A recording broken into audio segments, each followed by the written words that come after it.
Ginkumpirmar ni Vice Governor Natalie Adebuque nga hindi na mag-apelar si Attorney Herida Genise matapos nga gin-invalidate sang Civil Service Commission o kung CSC ang i-appointment bilang Secretary sang Sangguniang Panlalawigan sang Iloilo. Sa desisyon sang CSC, ang appointment naglapas sa Section 112 kag Section 107 Rule 11 sang 2017 Omnibus Rules or Appointments and Other Human Resource Actions kag nagabayolar man sang Civil Service Law Local Government Code RA 7160, Publication Law RA 7041, Omnibus Election Code BP 881 kag sa board or bar requirements. Nabaton sang Sangguniang Panlalawigan kag di Attorney Genise ang desisyon sang Disyembre 3 kung sa diin mayara siya sang 15 kaadlaw para mag-apilar. Apang personal niya nga ginpahibalo kay Debuque nga hindi na siya magpadayon. Suno kay Debuque, preparado ang organizational structure sang 15th Sangguniang Panlalawigan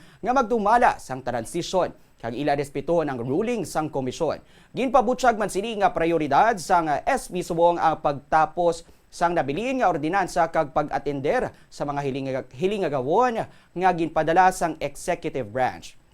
Matandaan man nga ginapoint ni Anay Vice Governor Christine Garin si Attorney Genise sang Hunyo 2 sining nga tuig. Letter C, which is urgent need for the issuance of the appointment, daw ay nakita sang CSC nga na-justify ang urgent need.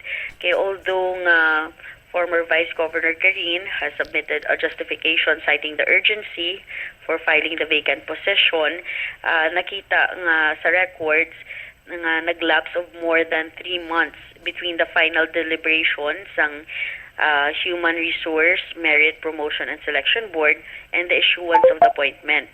They were able to give, I think, sang ila decision before March, but Attorney Genise was appointed June 2.